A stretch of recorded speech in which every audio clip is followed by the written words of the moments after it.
Le monde n'est pas tel qu'on vous l'a décrit. Sous la surface du quotidien, rapports administratifs, scènes de crimes banals, appels de détresse oubliés, quelque chose rampe, attend, observe. Des vérités que personne ne veut voir. Delta Green est ce qui intervient quand ces traces deviennent trop évidentes. Ses membres sont des agents, recrutés en secret, chargés d'enquêter sur l'inexplicable, de contenir et de l'effacer au sein du programme. Ils ne sauvent pas le monde, ils retardent l'inévitable.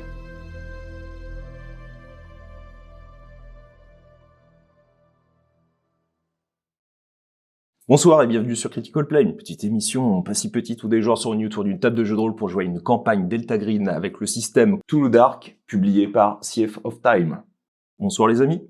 Bonsoir. C'est la première. Le stress. Dans un nouvel environnement en plus. Oui.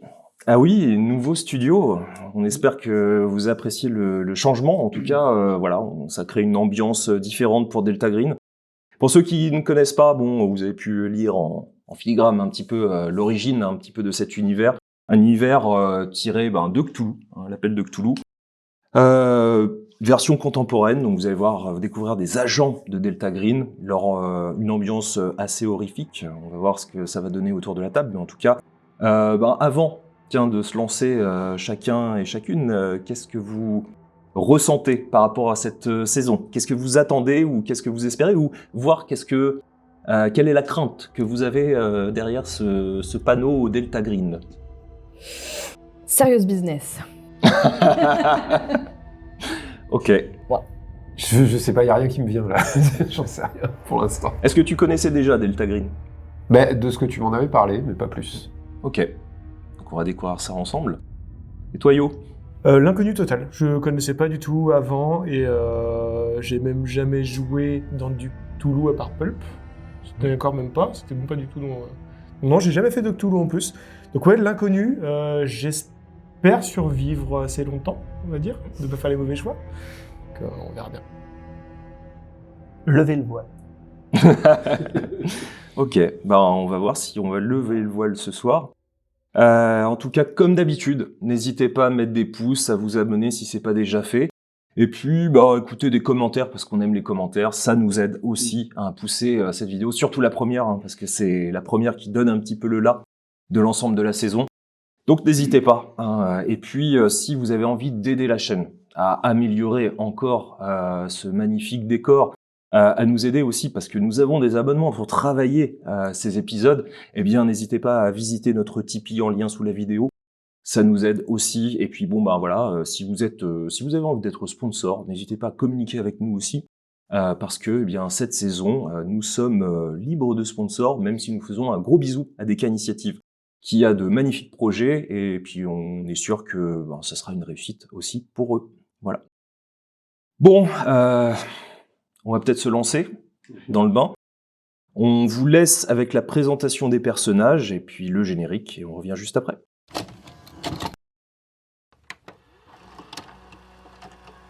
Femme, caucasienne, 57 ans, célibataire, médecin légiste depuis plus de 30 ans. Oui, je n'ai exercé que cette profession. Pourquoi? Parce que je préfère le silence de Maccabée. Comment? Non, ce n'est pas une plaisanterie. Je ne fais pas dans la plaisanterie. Mais vous savez pourquoi je reste à ce poste. Sinon, vous ne seriez pas venu me chercher. Vous connaissez ma réputation, mes compétences et mon analyse exceptionnelle. Certains me reprochent d'être trop perfectionniste. Mais à mon sens, il s'agit là d'une qualité dont tout le monde devrait être doté. Bon, je n'ai pas que ça à faire. Que voulez-vous savoir d'autre? Une description physique? Soit. Très fin, nez aquilin, lèvres pincées, rides du nuancique sur le front, cheveux longs de 57 cm, blanc, souple, yeux verts, lunettes. Ça vous suffira? Donnez-moi donc ce papier, qu'on en finisse avec cet entretien de pacotille.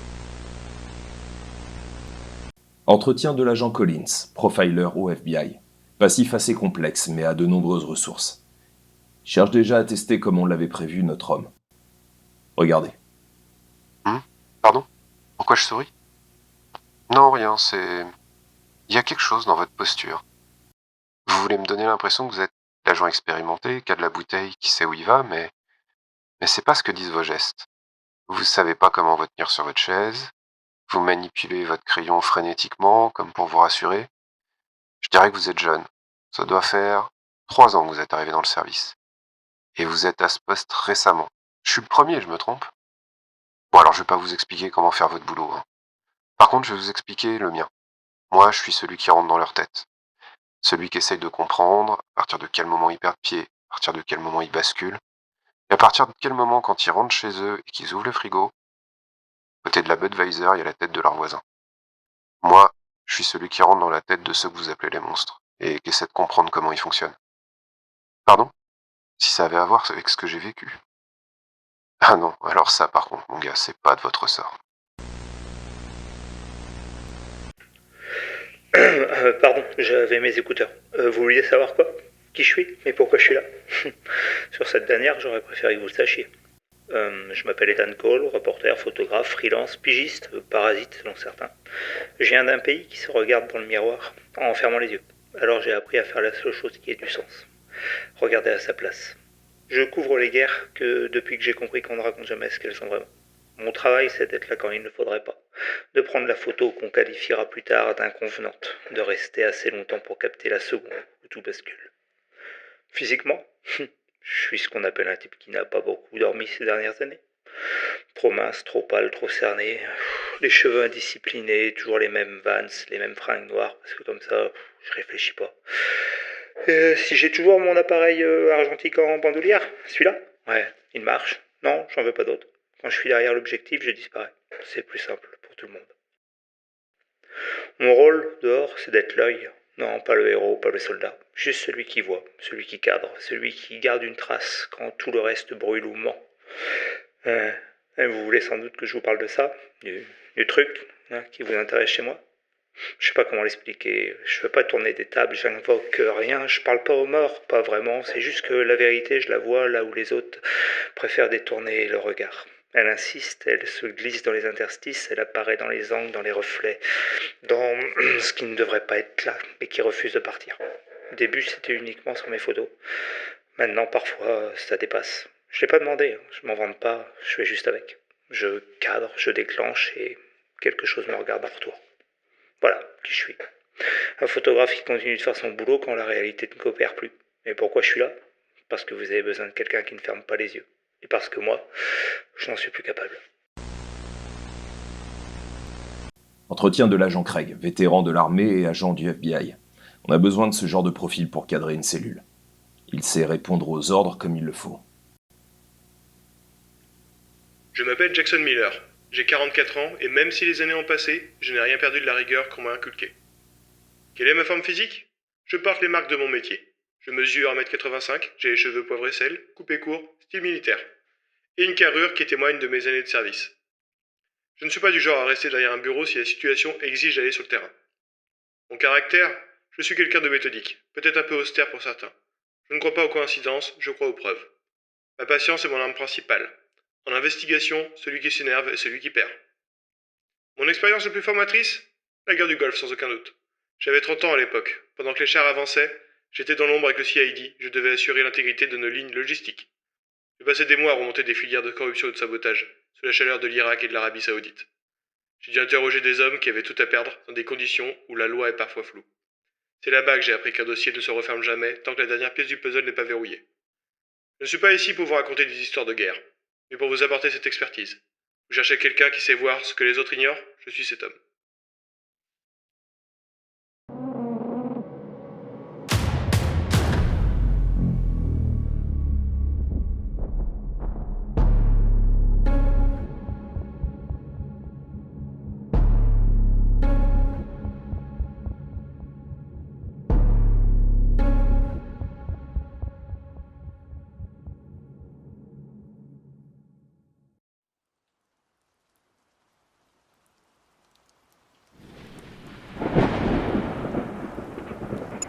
Lundi 10 novembre 2003, 1h04 du matin.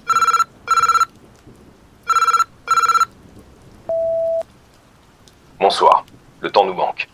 L'un de nos contacts a informé une cellule Delta Green d'une possible manifestation hostile à l'église Saint-Vincent-Ferrer, à New York City. Un crime d'une extrême violence a été commis. Il pourrait s'agir d'une entité d'intérêt. La procédure est la même que d'habitude. Votre cellule, la cellule C, doit confirmer puis identifier la menace et confiner-la pour empêcher toute propagation.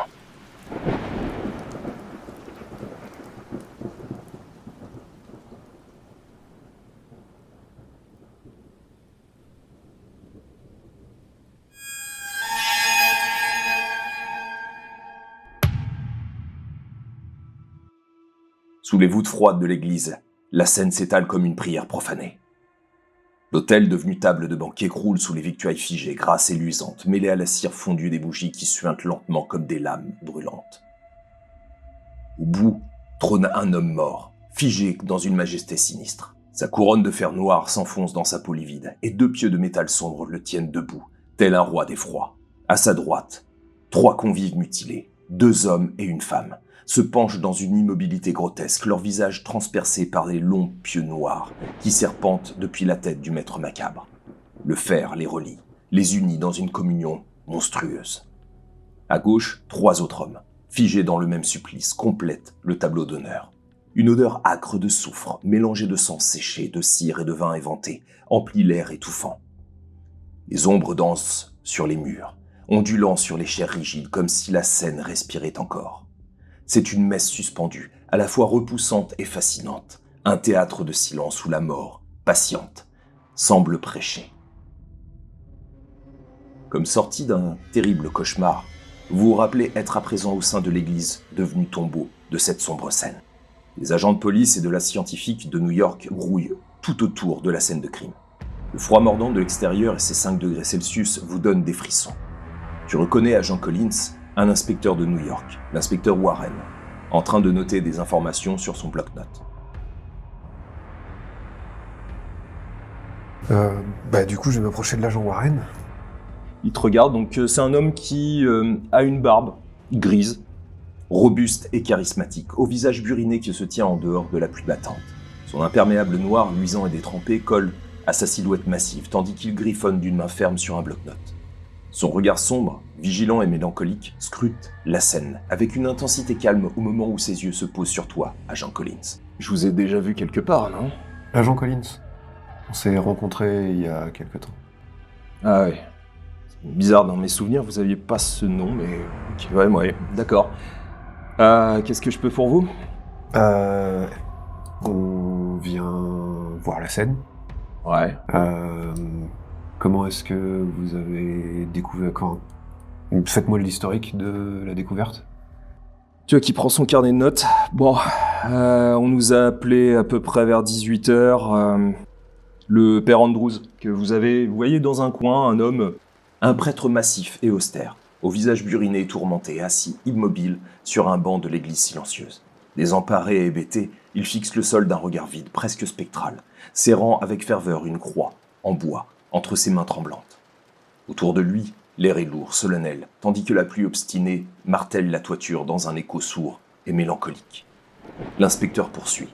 Dès 18h, il nous a appelés, on est arrivé 30 minutes plus tard. On a commencé déjà à avoir des indications sur les morts. Le type qui trône avec sa couronne s'agit du père Matthews, alias Bermas Brochert. Et l'unique femme, Amber Crowburst. Ils ont tous les deux été identifiés par le père Andrews. C'est un ami et confesseur du père Matthews. Les autres sont encore non identifiés pour le moment, ils n'appartiennent pas à cette église. Et les médecins légistes ont trouvé dans la bouche de chacun d'entre eux un denier antique en argent.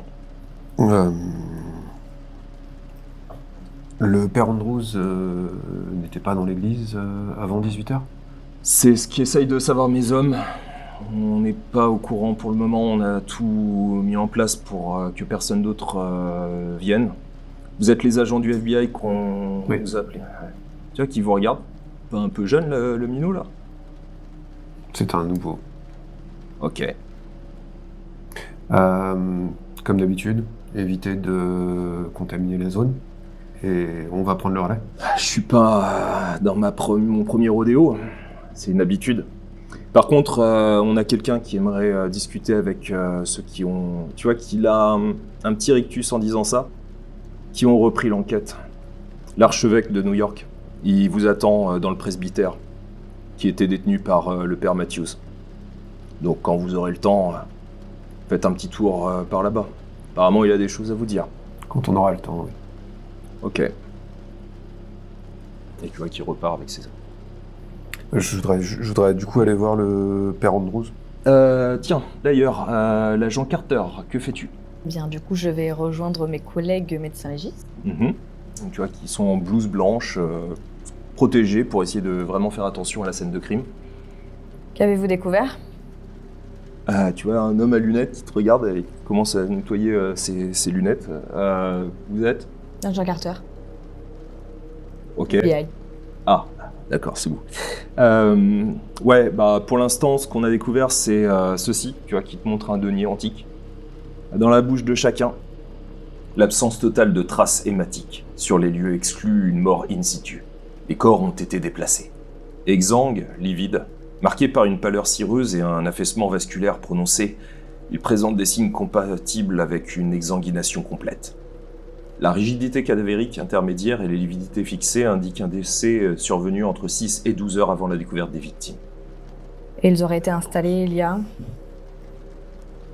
Peut-être peu de temps avant que le prêtre, tu vois, qui pointe le père Andrews, peu de temps avant que le père nous appelle. Ça se trouve, il a peut-être vu le tueur passer, ou les tueurs. Parce que, je sais pas si vous voyez la scène, et puis tu comprends toi aussi, hein, vu la scène, on peut pas être tout seul à faire tout ce bordel. J'entends bien. Quels sont leurs âges, approximativement? La femme, 30, alors je l'ai pas, je dirais 35, entre 35 et 37 ans. Et puis les autres, le père Matthews, dans mes souvenirs, il avait 36. Et les autres ont sûrement la trentaine. Alors après, à voir. Je vais essayer quand même de m'approcher et d'observer un peu plus précisément, quoi. Donc j'installe mes gants, tout ça. Donc tu fais ta petite recherche. Pendant ce temps, agent Craig, que fais-tu? Moi, je suis plus dans l'optique de faire un peu le tour de l'église, voir les différents accès, voir même si, éventuellement, c'est une église récente, s'il y a des caméras qui avaient été installées ou pas. Donc tu prends ton temps à circuler, regarder. Pendant ce temps, Chapman. Moi, j'entends pas les différentes remarques. Je suis axé sur la scène, à proprement parler. Je prends différents clichés, sous différents angles, chacune des 6 convives d'abord. Et après, j'essaie de trouver différents angles pour celui qui serait, on va dire, l'hôte, donc qui est debout avec les différents pics. Et j'essaie de me concentrer un maximum sur cette personne pour voir si elle dégage quelque chose à travers mes photos. Je sais pas s'il y a d'autres photographes, mais je m'en fous totalement. Et limite, voilà, pareil, j'ai pas fait attention s'il y avait des barrières ou autre chose, mais voilà, j'y vais comme si je prenais mes photos et que j'étais tout seul dans le lieu. Ok. Est-ce que tu utilises ta capacité? Je me concentre effectivement par rapport à ça et je vais utiliser ma capacité de détection de l'invisible. Tu prends tes photos, parfois en rafale, et tu peux voir, quand tu le prends en rafale, comme si une main remontait légèrement sur celui qui trône avec sa couronne, au bout de la table, une deuxième main, et tu vois comme derrière lui, remonter petit à petit, un être avec un voile noir. Et tu vois qu'il est posé les mains sur cet homme. Et quand tu finis de prendre la photo et de regarder, tu vois qu'il a disparu. Ok. Je le garde pour moi du coup, pour l'instant. Et je fixe du coup la statue. Enfin, voilà. Vous voyez, je suis face à la scène du coup et je bloque sur cette statue-là. J'essaye de trouver, d'analyser si c'est un concept, une entité ou quelque chose dont on aurait déjà eu entendu parler, que ce soit lié à la religion ou à l'histoire. Donc tu réfléchis. Voilà, je suis en réflexion. Pendant ce temps, Collins. Donc je me dirige vers le père Andrews. Ok. Donc il te regarde. Alors tu as 2 policiers en civil qui se font signe de se dégager un petit peu en te voyant arriver. Puis tu vois le père Andrews qui regarde encore la scène, il regarde ta collègue et tu vois qu'il a l'air mais complètement hébété. Et à ton arrivée, il te regarde. Père Andrews? Ouais. Bonjour, agent Collins du FBI. Ouais, la police m'a dit que je devrais peut-être vous parler. Je sais que ça va faire redite, mais est-ce que vous pourriez me parler un petit peu de comment ça s'est passé? Si vous avez remarqué des choses étranges ou particulières, quoi que ce soit qui pourrait nous aiguiller. J'ai découvert le corps dans mes souvenirs à 18h, donc hier. J'ai appelé la police peut-être 5-10 minutes plus tard. Ils sont arrivés une demi-heure après. Tu vois qu'ils regardent encore, ils fixent les corps. C'est une horreur. Et dans la journée qui a précédé, est-ce que vous avez remarqué des choses, des personnes qui vous n'aviez pas l'habitude de voir, des événements qui auraient pu se produire, des choses, n'importe quoi, même si ça paraît anodin? Tu sens qu'il est complètement perturbé et il se focalise tellement en fait sur l'image, sur le visuel, que là, tu sens qu'il a vraiment du mal à essayer de retrouver son esprit, donc il va falloir essayer de l'apaiser. Ok. Tu sens qu'il faut vraiment que tu arrives à l'apaiser pour vraiment qu'il puisse sortir quelque chose de sain dans votre conversation. Parce que là, tu as l'impression en fait, d'avoir un mécanisme de défense, il a l'air de répéter de manière mécanique tout ce qu'il a pu dire déjà peut-être vis-à-vis des autres policiers. Écoutez, j'entends que la situation soit particulièrement traumatisante. Est-ce que vous voulez qu'on s'en éloigne? Ça peut peut-être vous aider pour vous sortir de ça de la tête. Je comprends complètement que ça puisse paraître barbare. Je vais juste vous demander d'essayer de rassembler vos esprits et de me regarder. À la rigueur, si ça peut vous aider, sinon on s'éloigne. Ok, je veux bien aller fumer une cigarette dehors, si ça vous dérange pas. Pas de problème, je vous accompagne. Donc vous sortez.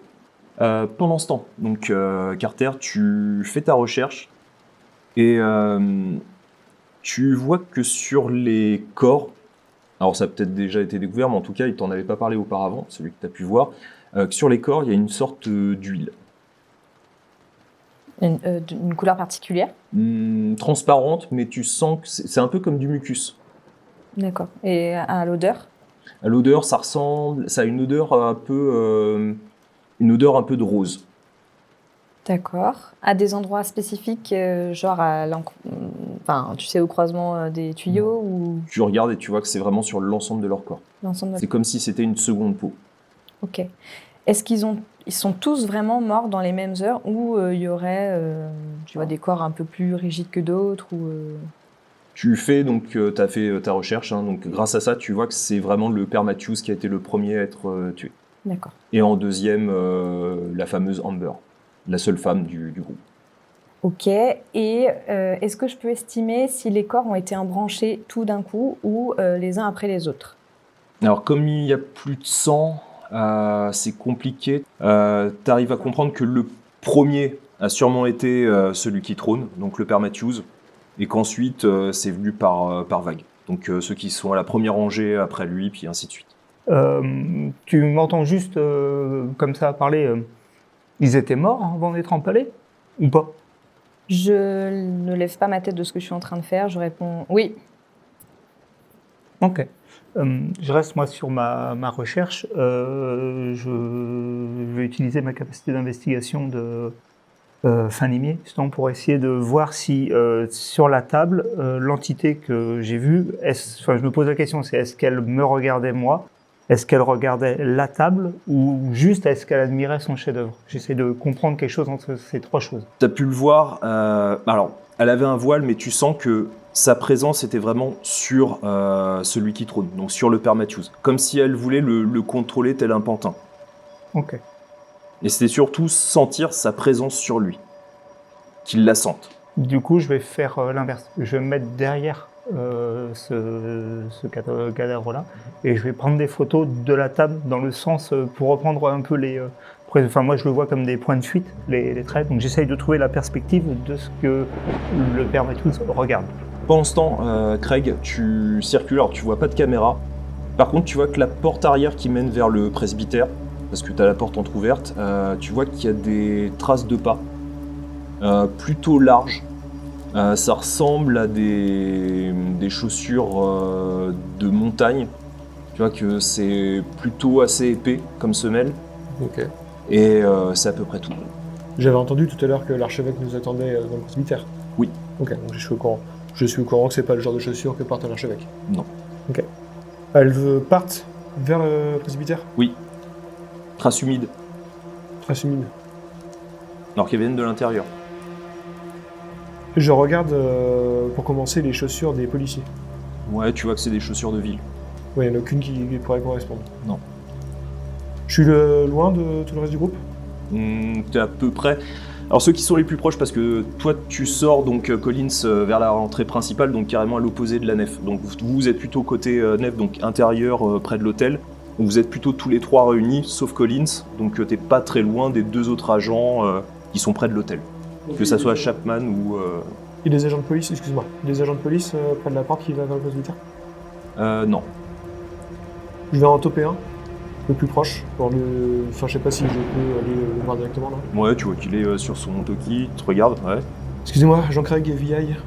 Quelqu'un a été cherché du côté presbytère? S'est rendu là-bas là récemment?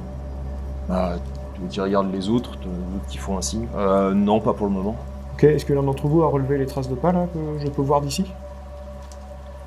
Tu vois qu'il regarde les scientifiques qui sont tous attelés. Je vais voir, je reviens.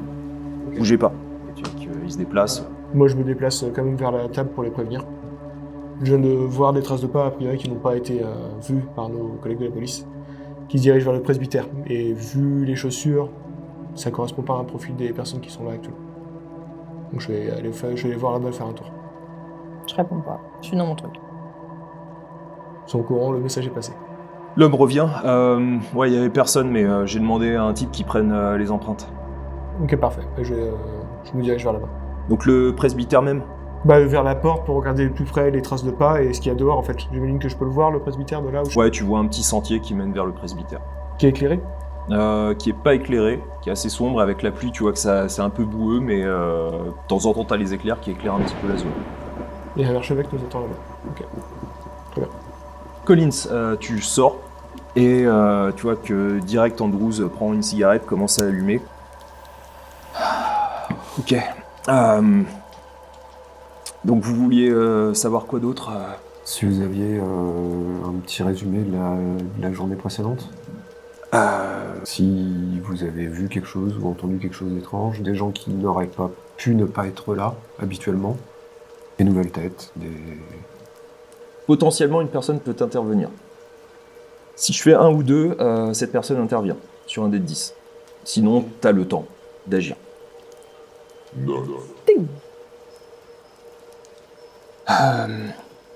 En fait, ce que je sais du père Matthews, c'est qu'il avait entrepris une thérapie parce que on avait dit qu'il avait fait des choses. Des choses? Ouais, c'est classé sans suite, mais ça l'a beaucoup affecté. Et... Il aurait... Bref, une fois sa thérapie terminée, il a pu, par l'intermédiaire de l'archevêque, conserver ses cassettes, les cassettes audio de ses thérapies. Je sais pas ce qu'il a pu dire, mais je sais que il me disait que ces thérapies, il savait pas vraiment si ça lui faisait plus de bien ou de mal, et c'est pour ça qu'il a arrêté. Est-ce que vous savez chez qui il allait? Quel thérapeute? Non, il l'a pas dit, mais il a ses cassettes là où il dormait. Et où se trouve ce lieu? Le presbytère. Très bien. Autre chose, même un détail sur la journée précédente. Est-ce que vous l'avez vu avant sa mort? Ouais. Comment était-il? Est-ce qu'il avait l'air d'être... tourmenté. Il y avait quelque chose qui allait pas, mais il voulait pas se confier. Mais je sais pas si c'est lié à son histoire ou autre chose, mais il avait l'impression d'être observé tout le temps. Et quelles étaient les choses qu'il aurait faites? C'était une fausse... D'après ce que je comprends, ça aurait été une fausse accusation? Quelque chose qui... Ouais. Des gosses. Maltraitance. Ce genre de choses. Ok. Vous pensez que quelqu'un aurait pu le faire chanter ou... Je sais pas. Honnêtement, je sais pas. Bah, merci en tout cas pour De rien. ces éléments. Je vais continuer à fouiller de mon côté Et si vous avez besoin de vous mettre un petit peu à part, il n'y a pas de souci, c'est tout à fait normal après ce que vous venez de vivre. Mais je vous laisse ma carte, si jamais quelque chose vous revient, n'hésitez pas. Ok. Et si vous en savez plus, n'hésitez pas à appeler l'église.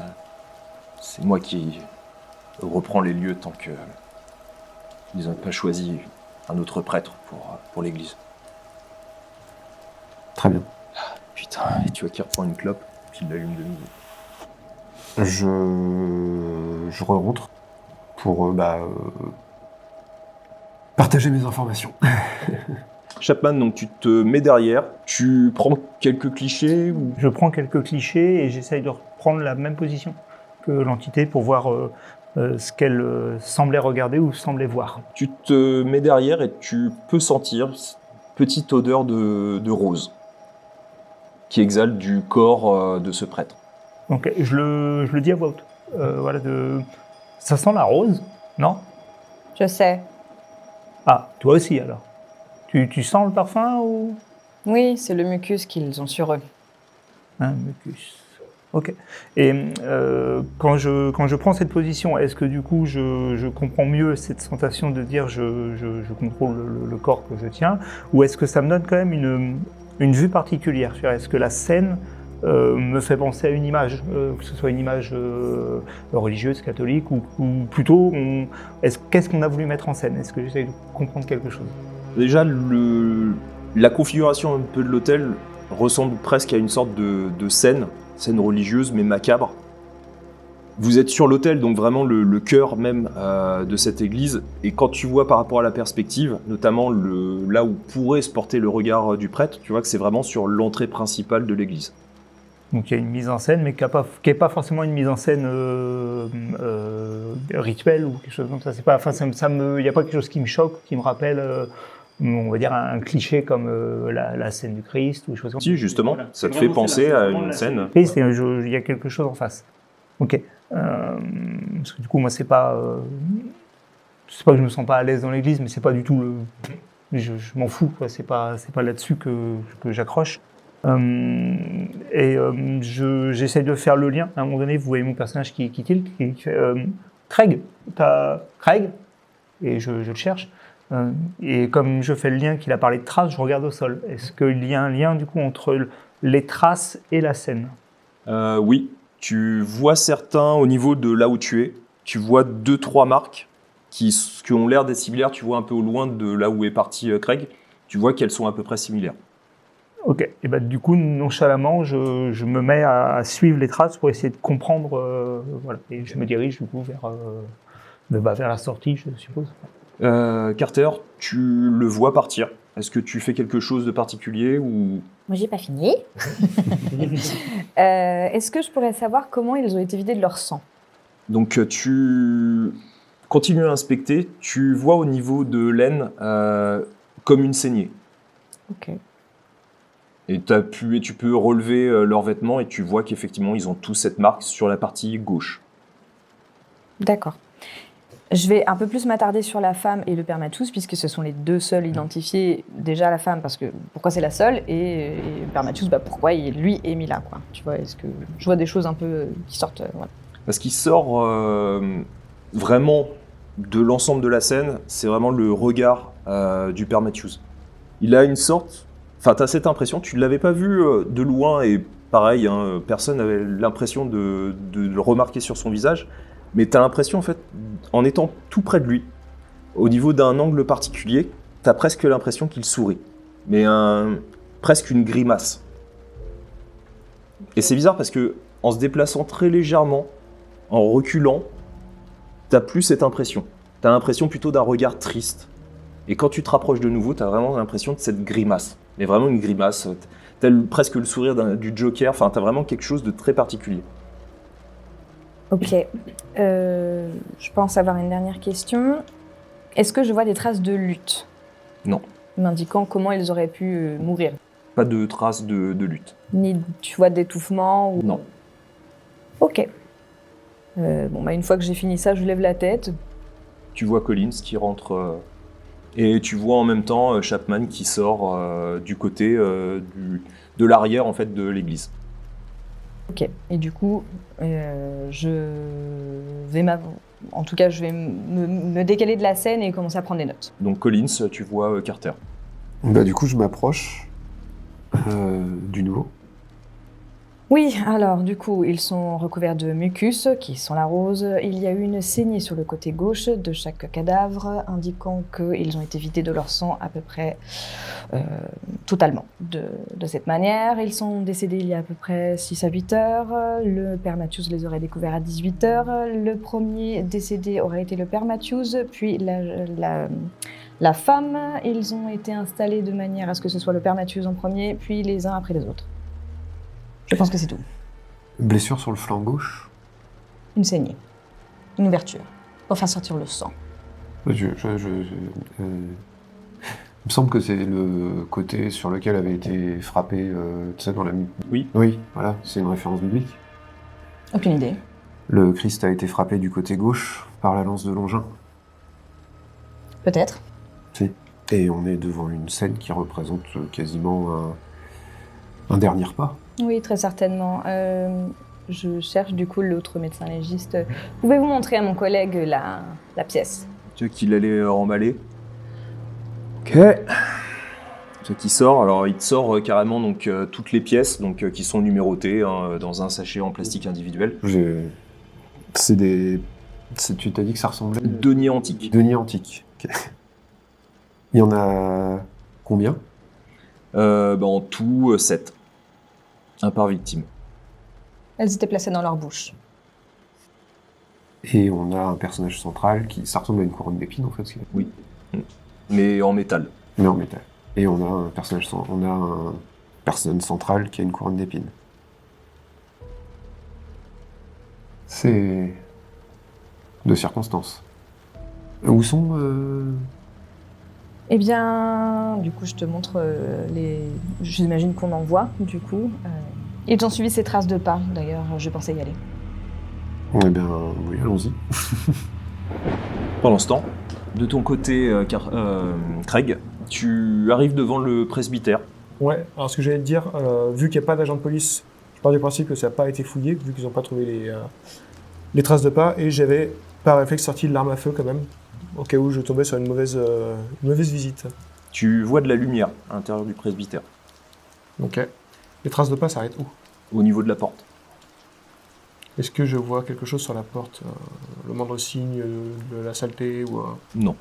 Tu vois de l'usure. Ça a l'air d'être là depuis un petit moment. À l'abri de la porte? Elle est au sec? Il y a un petit préau par-dessus? Oui. Un petit... ok. Est-ce que je peux discrètement juste regarder par la fenêtre, voir si je vois quelqu'un, si je vois l'archevêque qui est censé nous attendre? Tu regardes, tu te déplaces très légèrement et tu vois un escalier. Tu vois aussi un couloir qui mène vers peut-être ce qui est un salon ou une grande salle, et c'est à peu près tout. Je vois rien, pas de signe au sol, quoi que ce soit, éventuellement? Non.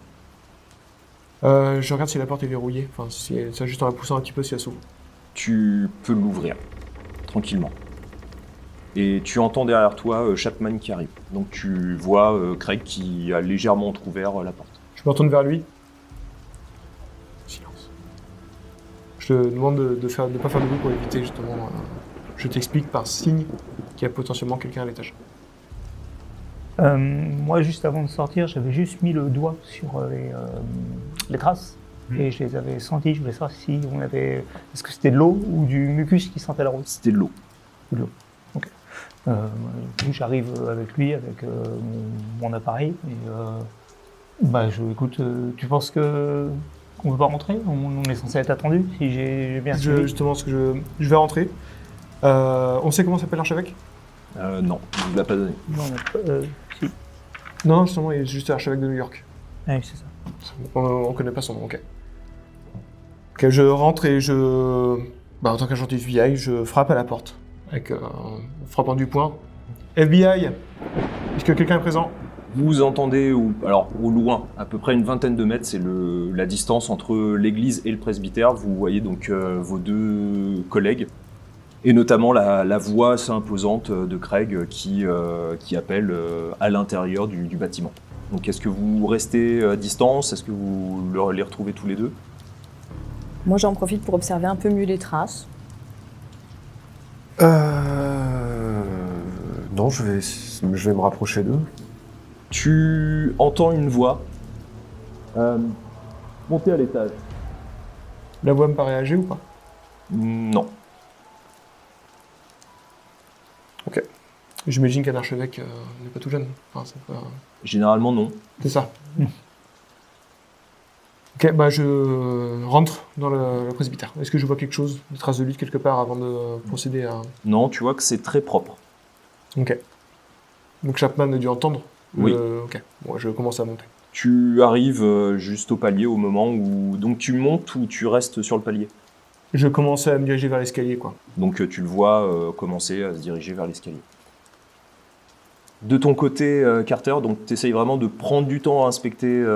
Ah oui, je considère que c'est pas mon boulot, là, ce qu'il fait. Fais-moi un test de perception. Perception. Là, c'est pas de plus. 2. Tu regardes, t'inspectes, mais rien de particulier dans la zone. Ok. Chapman, est-ce que tu montes avec Craig ou tu restes au palier avec Collins pour le moment? Non, j'efface le sourire qui s'est dessiné au moment où il avait précisé FBI. Ça m'a bien fait rire. Mais je le suis, tout simplement. Je rentre.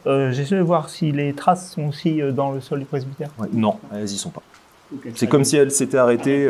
À la maison. Ok. Et est-ce que j'ai la même sensation que dans l'église par rapport à la présence ou pas du tout non plus? Ou est-ce que ça s'est coupé quand j'étais dehors? T'as une sensation un peu étrange, comme si quelque chose planait dans le lieu, mais c'est pas... Alors, c'est pas aussi malsain que dans l'église, mais tu sens quand même une aura un peu étrange. Ok, d'accord. J'utilise, j'ai donc ma capacité de 6e sens. Je reste en alerte totalement. Donc je rigole, mais j'emmène pas large tout simplement. Donc je reste pas loin de lui, avec juste l'appareil photo, comme une espèce de mimique. Je t'imagine armé. Je suis derrière, mais j'ai mon appareil photo. Collins, donc tu vois la scène. Craig qui monte avec ton arme, qui monte avec son arme, et Chapman qui le suit juste derrière, tel une ombre. Eh ben, je vais les suivre, mais d'un pas plus calme et nonchalant. Enfin, pas nonchalant, plus calme en fait. Plus serein. Tu te retournes, un éclair, et tu vois Carter qui inspecte un petit peu à l'extérieur. Tu continues à monter. Je demande juste, besoin d'un coup de main, Carter? Non, je ne vois rien de spécial. Juste une question, quelle taille à peu près? Toi, tu peux le savoir un peu plus précisément du 44. Oui, donc potentiellement plus un homme qu'une femme. Du coup. Ok, c'est tout. Qui est large. Je rejoins les autres. Oh, oui, bon, écoutez, je vous rejoins aussi. Vous êtes les premiers à venir sur le lieu, mais après, vous verrez la même chose. Tant que je suis dans l'escalier, est-ce que tu me permets de juste dire une phrase? Qui est à l'étage? Identifiez-vous. Eh bien, c'est l'archevêque. Ok. Est-ce que je l'entends? Oui. Le ton et... Enfin, si la personne qui est en haut ment ou pas, en fait. Si... Tu sens que ça a l'air d'être quelqu'un qui a l'habitude qu'on l'écoute. Ok, très bien. Et selon le ton de sa voix... Je veux dire quelqu'un d'important, quoi. Oui. Ok. Tu montes les escaliers et vous pourrez aussi découvrir la même pièce une fois ces nombreuses marches en bois grimpées. Vous apercevez une pièce qui s'étend vaste et muette en forme de L, saturée d'un parfum de terre sèche et de poussière ancienne. Des visages innombrables figés dans la glaise, la pierre ou la terre cuite peuplent l'ombre. Certains lisses, d'autres craquelés, comme s'ils avaient tenté de parler avant de se pétrifier. Une lumière blafarde, filtrée par les stores, découpe l'espace en stries tremblantes. La poussière y flotte, lente, presque vivante, tourbillonnante autour des sculptures comme des âmes hésitantes. Le silence est épais, seulement troublé par un craquement discret et un souffle de courant d'air qui effleure les visages et semble leur prêter un murmure. L'air sent le froid, la pierre et un peu la sueur, cette odeur minérale de ce qui attend depuis trop longtemps d'être regardé. Et vous ne distinguez pas l'archevêque actuellement. Oui, parce qu'elle est en forme de L, ce que tu Oui. disais, donc il peut être dans le recoin. C'est ça. Il y avait des pièces au rez-de-chaussée? Ouais, ce que j'allais te demander. Oui, il y avait un salon. Ok. On voyait d'autres portes au rez-de-chaussée? Oui. Donc ouais, potentiellement des pièces qu'on n'a pas visitées, mais qui auraient pu être des chambres, quoi. Ok. Et Je prends une photo, moi, en plan large. Est-ce que je repère quelque chose d'assez identique au niveau des visages? Est-ce que ce sont des visages de femmes? Est-ce que ce sont des visages d'enfants? Est-ce qu'il y a une répétition d'un thème? Que des visages d'hommes. Est-ce que ça ressemble à des visages de gisants? Des statues qu'on retrouve sur les... Oui. Ok. Et vous entendez de nouveau cette voix. Je suis là. Et vous entendez donc vraiment sur le fond de la pièce, sur l'angle. Il y a de la lumière qui vient? Oui. Ok. La pièce est éclairée ou juste cette zone? Juste cette zone. Ok. Il y a un interrupteur à côté de la porte? Oui. Vous l'activez. Ok. Ça éclaire. Vous avez plus ce teint blafard. Il y a la lumière extérieure. Ok. Bon, j'ai peut-être pas bien analysé la scène, mais on voyait pas souvenir d'avoir vu des bottes, j'imagine. Non. Attends, j'ai pas pris le temps de la regarder. Je commence à avancer vers l'angle de la pièce. Tu aperçois l'archevêque, un homme élancé et distingué, au visage fin et lumineux, assis nonchalamment derrière un bureau en bois sculpté, richement ouvragé. Impeccable et souverain, il laisse glisser ses doigts longs et gracieux autour d'un anneau doré à son annulaire gauche, dans un geste lent et calculé. Lorsque ses premiers mots s'élèvent, sa voix suave, profonde et impérieuse emplit la pièce d'une autorité calme et magnétique. Vous êtes les agents du FBI, c'est cela. Oui, c'est ça. Parfait. Qu'est-ce qu'on vous a dit sur le père Matthews? C'était un homme tourmenté? Ouais, très tourmenté. Et vous entendez un petit peu au loin, en bas, et vous n'avez pas fait attention au début, mais comme une télé qui est allumée, qui raconte une histoire, enfin voilà, il y a un échange en bas, la télé, que vous entendez. Vous voyez que lui, il n'a pas l'air d'être du tout perturbé par ça. Oui, très perturbé. Je sais pas si vous avez entendu les allégations qui étaient sur lui, mais à tout hasard, si vous avez besoin d'aide de la part de l'Église, nous sommes là. D'ailleurs, j'ai les dossiers des personnes, et vous voyez qu'il vous sort une liasse de dossiers, qui vous paraît très étrange, parce que il vous donne un dossier, un pavé. Voici toutes les remarques qui ont été faites sur le père Matthews, concernant les allégations qui ont pu être tenues sur lui, et cette histoire infamante sur cet homme d'église. Si vous avez besoin de quoi que ce soit, et tu vois qu'il rabat le dossier dans votre direction, si vous avez besoin de n'importe quelle information, n'hésitez pas, je suis là pour vous. L'Église est prête à travailler main dans la main avec les agents fédéraux que vous êtes. Les autres dossiers concernent qui exactement? Le père Matthews. Tous les dossiers sont sur le père Matthews. Oui. Il y a à peu près une dizaine de familles qui ont porté plainte, qui ont fait des remarques sur lui. Bien sûr, toutes ont été laissées, on va dire, par la justice. Rien n'était vrai dans ces histoires, mais ça l'a énormément perturbé. Et comme nous ne voulons pas rien cacher, voici les dossiers. Vrai ou prouvé? Que voulez-vous dire par là? Je veux simplement savoir s'il y avait suffisamment de preuves pour vraiment l'inculquer ou le disculper. Eh bien, pour le disculper. 10 familles, ça fait... beaucoup. Quelles étaient ces... Est-ce que c'était des familles qu'il connaissait? Des gens avec qui il avait l'habitude de converser? Oui, le père Matthews tenait le catéchisme à l'église Saint-Ferrer. C'est lui qui rencontrait les enfants pour échanger sur leur foi et sur les préceptes de notre religion. Quand ont commencé les premières accusations? Il y a à peu près 6 mois. Comment le père Matthews a réagi? Mal, très mal. Il connaissait ses enfants. Il a même connu certains membres de ses familles plutôt jeunes. Il a, alors pas grandi avec eux, mais il a officié à certains mariages et ça l'a marqué. Il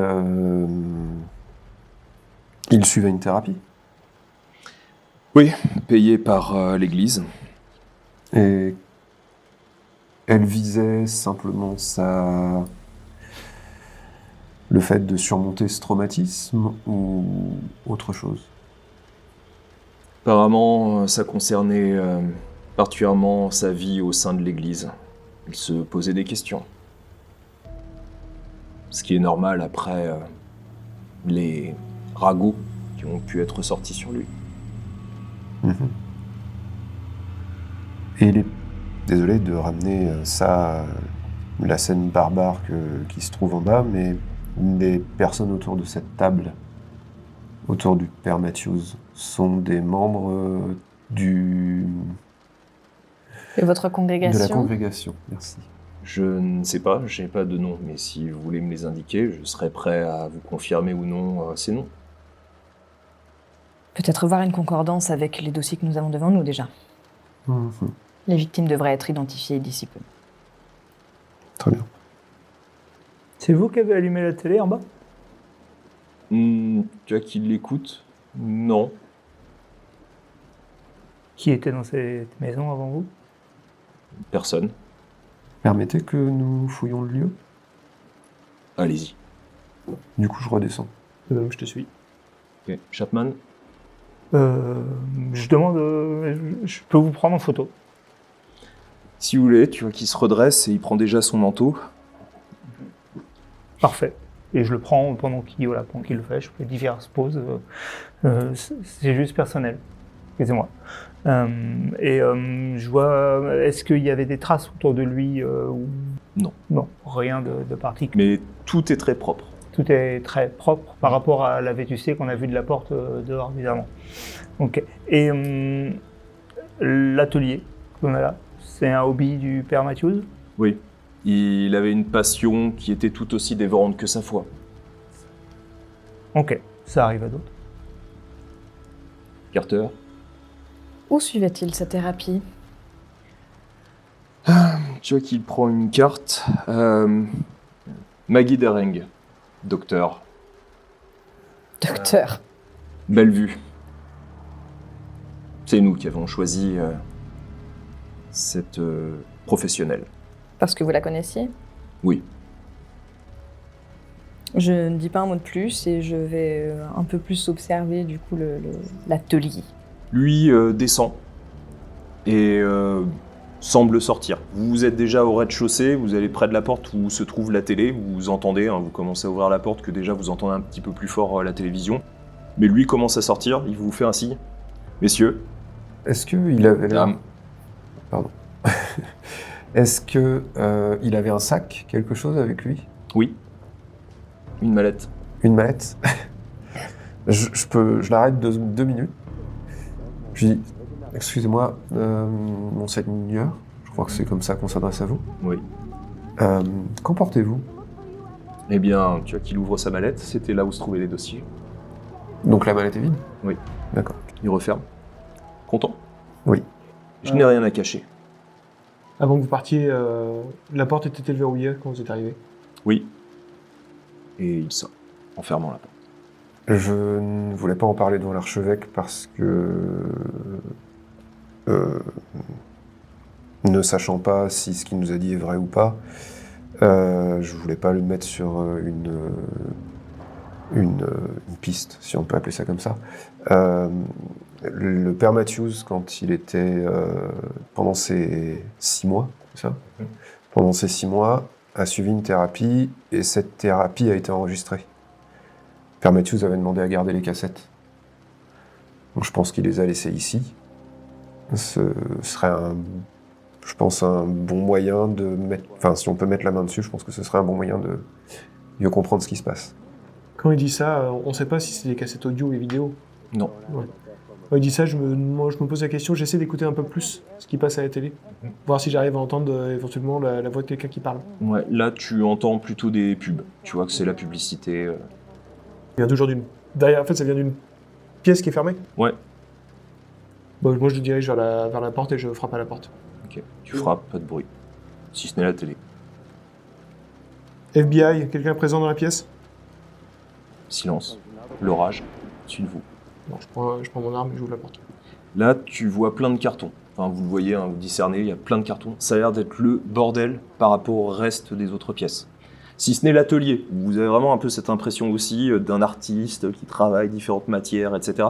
Là, par contre, c'est plus le bordel, on essaye de tout stocker. Vous voyez plein de cartons avec plein d'affaires différentes, de peut-être différentes périodes de vie, des tenues différentes, etc. Mais vous voyez plein, enfin, c'est à ras-bord. Et vous avez cette télé posée au milieu avec une chaise et la télé branchée, allumée sur une chaîne. On voit des écritures sur les cartons, des indications. Ouais, plus certaines années. Et ça remonte jusqu'à 1998. La pièce est dans le noir? Oui, simplement éclairée par cette télé. 98, tu veux dire que là, en gros, on a des cartons qui sont tout autant de cartons pour 5 années? Oui. Et la pièce fait à peu près 20 mètres carrés. Et dans ces cartons, il y a des vêtements, des classeurs, il y a à peu près une partie peut-être de sa vie, des livres, enfin il y a plein de choses. Est-ce qu'il y a un magnétoscope sur cette télévision? Oui. Je m'approche du magnétoscope et je regarde s'il y a une VHS à l'intérieur, une cassette, Pas de VHS. quelque chose. Est-ce que le magnétoscope est allumé? Non. La pièce, donc c'est des cartons qui vont du sol jusqu'au plafond, j'imagine. Elle est éclairée ou pas éclairée? Elle n'est pas éclairée, si ce n'est par la télé.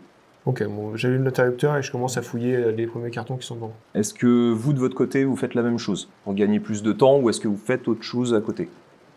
Moi, j'étais restée à l'atelier et tout. En fait, je voulais juste voir si, comme j'ai vu les corps, je voyais des visages ressemblants. Oui, tu reconnais en fait le visage du père Matthews. Sur chaque. Ouais. C'est des autoportraits. Mm. Ce que j'allais te demander. Et c'est lui-même, entre guillemets. Ok. Donc du coup on est face à des autoportraits. Je prends le dossier avec les différentes familles victimes. Donc vous êtes toujours tous les deux en haut. Ok. Dans le dossier, je regarde s'il y a des photos. Il y a des photos, ouais. Et du coup, est-ce que j'arrive à faire des liens entre les victimes de la scène et des photos? Ouais, et il n'y en a aucune. Aucune. Par contre, tu vois des photos d'enfants, des marques, comme des blessures, ce genre de choses. Je referme le classeur, je le garde avec moi et je vais fouiller un peu l'atelier pour voir. J'essaye de comprendre, est-ce que ce sont des statues ou est-ce que ce sont des masques? Collins et Craig, vous faites la recherche, tous les deux, vous fouillez, et au bout d'un moment, vous trouvez dissimulé dans un vêtement une cassette sur laquelle c'est marqué 2003 et juste un T, la lettre T, et la suite. Au prochain épisode. Épisode 2 dans 2 semaines. Bon, on a posé un peu les bases. Qu'est-ce que vous ressentez maintenant? C'est la sensation que vous avez par rapport à cet épisode. C'est exaltant d'enquêter. Collins. Un mystère. Mystère. Mystère. Inquiétude. Ah ouais? Ouais. Par rapport à quoi ou à qui? Sur quoi on va tomber? Sur quoi on va tomber, aussi bien sur ce que Père Matthews a réellement fait ou sur l'entité, on va dire, qui a été perçue par notre cher ami. Voilà, je reste là-dessus aussi. Et j'arrive pas à savoir qu'est-ce qui m'inquiète le plus. Le côté paranormal de l'entité ou le côté choquant de ce qu'aurait pu faire un curé. Mais qui est la victime? Les deux éléments qui m'ont... Si, il y en a certains qui se posent des questions. Les deux éléments qui m'ont vraiment donné envie de jouer à Delta Green, c'était vraiment True Detective X-Files. Donc, essayez de voir à peu près ce que ça peut donner, mais en tout cas, voilà. Il y a un petit lien entre les deux.